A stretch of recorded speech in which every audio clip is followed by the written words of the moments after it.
કેમ છો વિદ્યાર્થી મિત્રો? હું જયેશ ખુરાના. નૈનેશભાઈ પટેલ અને સજાનંદ એજ્યુકેશનમાં આપનું હાર્દિક સ્વાગત છે. ગુજકેટ ગુજકેટ ગુજકેટ.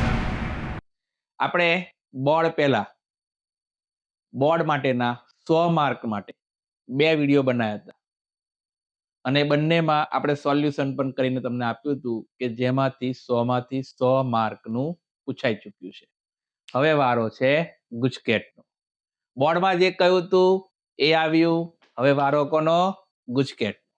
ગુજકેટ આપણને ખ્યાલ છે તે મુજબ 12 સાયન્સના બાયોલોજીના 13 ચેપ્ટરોમાંથી 40 ક્વેશ્ચન પૂછાવાના છે અને તમે બધા જ ગુજકેટનું મહત્વ ખૂબ જાણતા હશો. તમારી જે બોર્ડની એક્ઝામ પતી છે એ હજુ 50% જ પૂરી થઈ છે. હજુ 50% ગુજકેટને આધારે છે. ગુજકેટમાં 40 માંથી તમે મેક્સિમમ જેટલા માર્ક ખેંચી લેશો એટલો તમને મેરિટમાં ખૂબ ફાયદો થશે. તો એટલા માટે જ હવે હું તમારા માટે લઈને આવ્યો છું ગુજકેટ બાયોલોજી માટે 2025ના MCQ માટેના ઇમ્પોર્ટન્ટ ટોપિક્સ. જો આ ટોપિક્સ તમે કરીને ગયા તો તમારા 35+ ઉપર 40 માંથી 35+ લાવવામાં કોઈ રોકી નહીં શકે. રાઈટ? અને તમને બધાને બોર્ડનો અનુભવ છે જ. મેં તમને બોર્ડમાં 50 MCQ માટેના ટોપિક આપ્યા હતા અને એમાં મેં તમને જણાવ્યું હતું કે 45+ આવશે અને આપણે 50માંથી 50 MCQ આપણા પૂછાયા. એવી જ રીતે હવે ગુજકેટમાં પણ હું તમને ઇમ્પોર્ટન્ટ ટોપિક્સ બતાવું છું. એ ટોપિક્સ તમે ખાસ હજુ પણ જો બાકી હોય તો એને ખાસ તૈયાર કરીને જજો. એમાંથી જ MCQ આવશે અને તમે ધારશો તો પૂરેપૂરા પણ લાવી શકશો. રાઈટ? તો હવે ટોપિક ઉપર આપણે ખાસ ધ્યાન આપવાનું છે. કંઈ પણ થોડું પણ બાકી રહી ગયું હોય તો એને સોલ્વ કરી દેવાનું છે અને ટોપિકને એકે મિસ ના થાય એ રીતે બુક વ્યવસ્થિત વાંચીને જવાની છે. તો ચાલો જોઈએ આપણે બાયોલોજી ગુજકેટના 2025ના ઇમ્પોર્ટન્ટ ટોપિક્સ.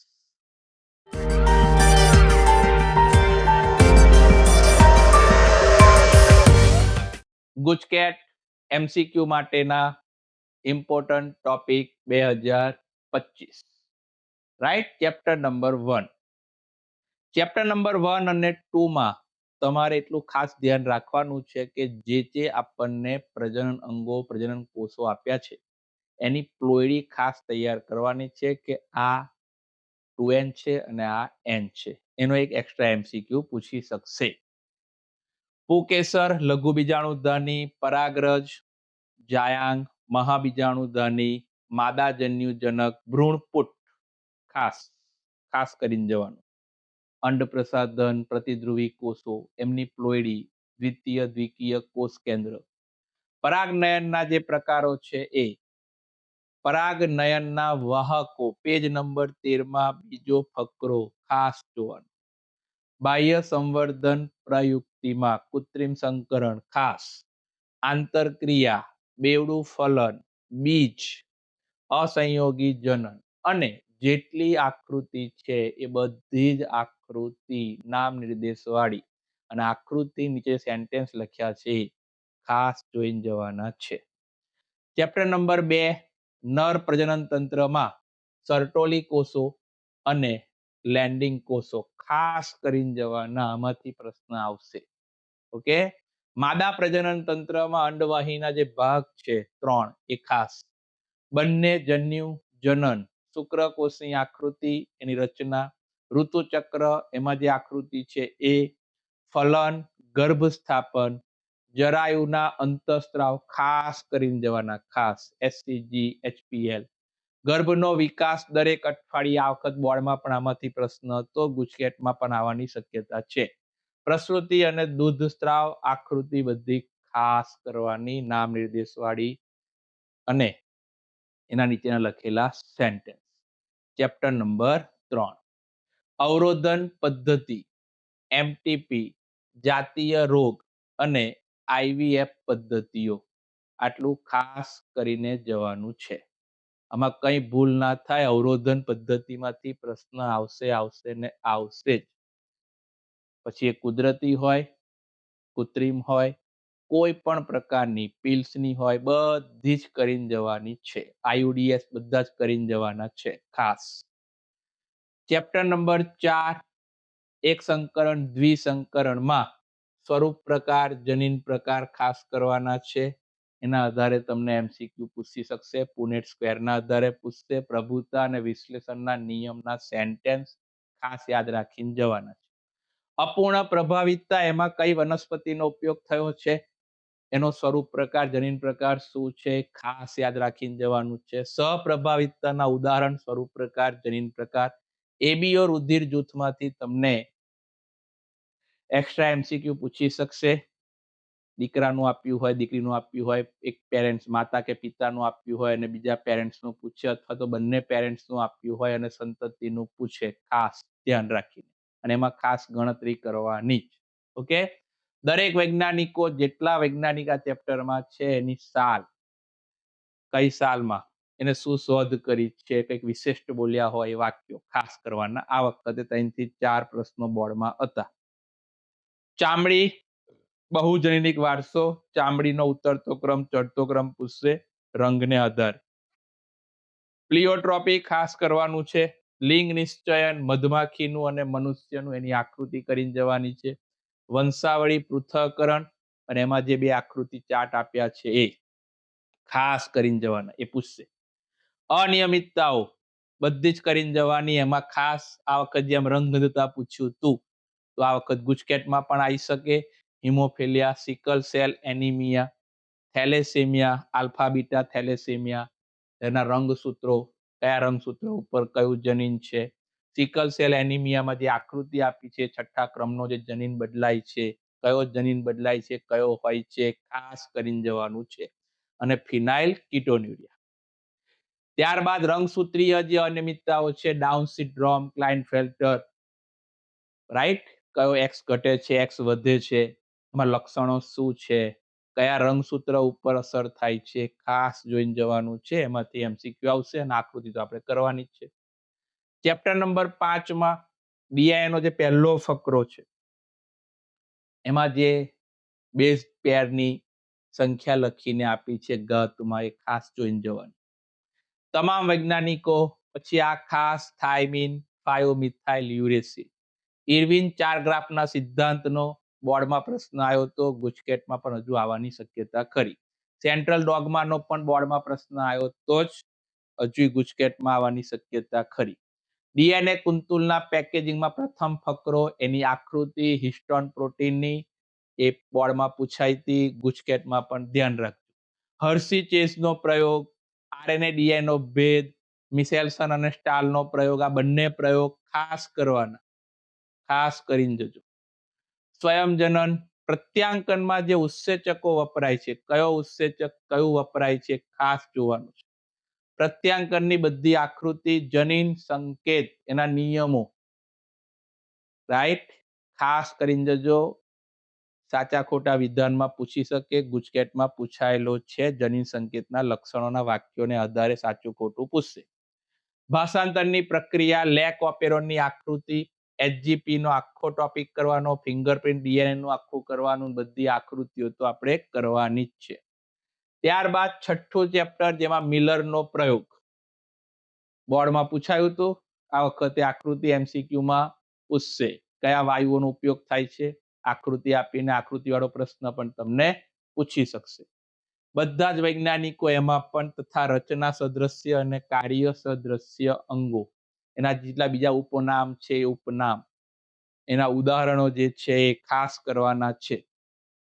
અનુકૂલિત પ્રસરણ, અનુકૂલિત પ્રસરણની ઉપરનો ફકરો, જૈવ ઉદ્વિકાસની ક્રિયાવિધિ, હાર્ડી વિનબર્ગની થિયરીના આધારે થિયરી બેઝ MCQ આવશે, દાખલા ટાઈપ.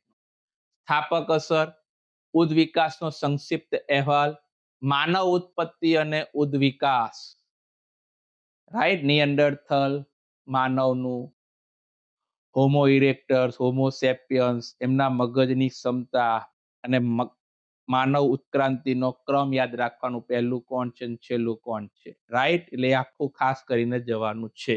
આકૃતિઓ તો બધી ખરી.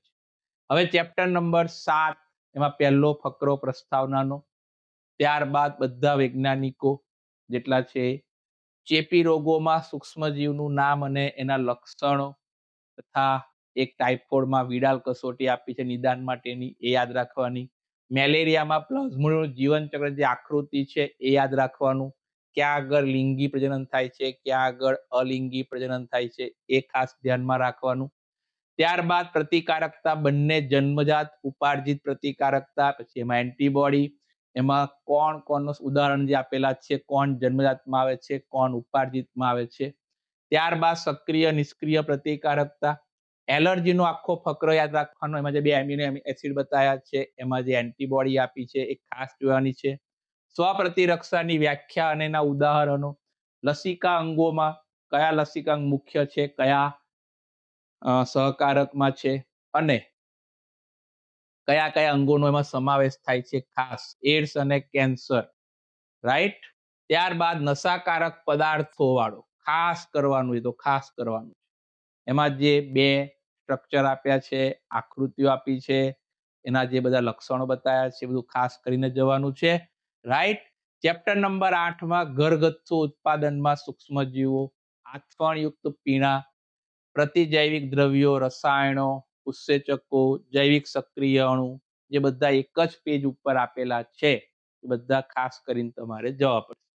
ત્યારબાદ સુએજ ટ્રીટમેન્ટ અને બાયોગેસની, અને જે છેલ્લે જૈવિક ખાતરો વિશેનો ટોપિક છે સૂક્ષ્મજીવનો અને ઉપદ્રવી જંતુ અને રોગોનું જૈવિક નિયંત્રણ.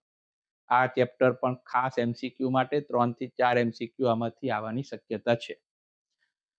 વળી ચેપ્ટર 9 અને 10 એ તો આપણે ખ્યાલ છે મુજબ બાયોટેકનોલોજીનું બંને ચેપ્ટર આખા કરવાના છે. એક પણ લાઈન એમાં મિસ કરવાની નથી. પૂરેપૂરું આકૃતિઓ બધી એની કરીને જવાની છે અને એક પણ લાઈન મિસ કરવાની નથી. રાઈટ. ત્યારબાદ 11મું ચેપ્ટર વય પિરામિડ, વસ્તી વૃદ્ધિ, ઘાતાંકીય વૃદ્ધિ અને સંભાગ્ય વૃદ્ધિ, બે વૃદ્ધિના સૂત્રો. એ સૂત્રોમાં આપેલી જે સંકેતો છે, સંકેત શું કહેવા માંગે છે, એના આલેખ ખાસ કરવાના. આ વખતે સંભાગ્ય વૃદ્ધિનો પ્રશ્ન આવ્યો હતો ને બોર્ડમાં. વસ્તી આંતરક્રિયા અને જે કોષ્ટક આપેલા છે દરેકના ઉદાહરણ યાદ રાખવાના. ચેપ્ટર 12માં પ્રસ્તાવના, ઉત્પાદકતા. આ વખતે ઉત્પાદકતાના પ્રશ્નો બે આયા હતા બોર્ડમાં, ગુજકેટમાં પણ આવવાની શક્યતા છે જ. વિઘટનનો ખાસ કરીને જવાનું છે, એનો ક્રમ યાદ રાખવાનો છે, વિઘટનના સ્ટેપ યાદ રાખવાના છે અને કયા સ્ટેપમાં શું થાય છે એ યાદ રાખવાનું છે. ઉર્જા પ્રવાહ, પોષક સ્તર, જે કોષ્ટક આપેલું છે, જે આકૃતિ આપેલી છે જોઈને જવાની. પરિસ્થિતિકીય પિરામિડ ખાસ જોઈને જવાનું. હવે છે ચેપ્ટર નંબર 13 છેલ્લું, જેમાં જૈવ વિવિધતા, રોબર્ટ મેનું જે વાક્ય છે યાદ રાખવાના, 2 થી 3 વાક્ય એના છે. 13.1ની આકૃતિ, અક્ષાંશીય ઢોળાંશ, એમાં એમેઝોન, ન્યુયોર્ક, કોલંબિયાનું. જાતિ વિસ્તારના સંબંધમાં આલેખ અને સૂત્ર, રિવેટ પોપર પૂર્વધારણા. જૈવ વિવિધતાની ક્ષતિ અને નુકસાની, જૈવ વિવિધતાના નુકસાનીના કારણો. આ બેનો પ્રશ્ન આ વખતે બોર્ડમાં પણ આવ્યો તો ગુજકેટમાં પણ આવવાની શક્યતા છે. કોણ સ્વસ્થાનમાં આવે છે, કોણ નવસ્થાનમાં આવે છે, અને જેટલા વૈજ્ઞાનિકો અંદર આપેલા છે, રાઈટ, એ વૈજ્ઞાનિકો ગ્રોસનો નિયમ જે છે, સ્થાપક નિયમ છે, એ બધા ખાસ કરીને તમારે જવા પડશે. આટલા ટોપિક વિદ્યાર્થી મિત્રો તમે કરશો તો હું માનું છું ત્યાં સુધી 35+ તો ખરું જ, અને જો ધારો તો 40માંથી 40 એમસીક્યુ તમે સોલ્વ કરી શકશો, સાચા કરી શકશો. પણ એક ખાસ ધ્યાન રાખજો કે આમાં જો ખોટો આન્સર પડશે તો 0.25 માર્ક કપાશે. એટલે બહુ શાંતિથી વિચારીને કરજો. 1 કલાક તમને મળવાનો છે અને એમાં તમારે ફક્ત 40 એમસીક્યુ સોલ્વ કરવાના છે. બહુ શાંતિથી કરજો. હવે જ્યારે એમસીક્યુ સોલ્વ કરો ત્યારે પ્રથમ તમારે પેપર જોઈને, પેપર તમારા હાથમાં આવે, ક્વેશ્ચન પેપર તમારા હાથમાં આવે એટલે વ્યવસ્થિત શાંતિથી પેપર વાંચવાનું અને એમાંથી તમારે સોર્ટ આઉટ કરવાનું કે આ પ્રશ્નમાં બહુ ઇઝી છે, આનો જવાબ આ થાય, જેમાં તમને 100% ભરોસો હોય એ પહેલા સોલ્વ કરી દેવાના અને તમને ડાઉટફુલ લાગે એને પછી લેવાના, જેને કારણે તમને જે આવડતા હોય એ બહુ વહેલા સોલ્વ થઈ જાય અને એમાં તમને કોઈ તકલીફ ના પડે.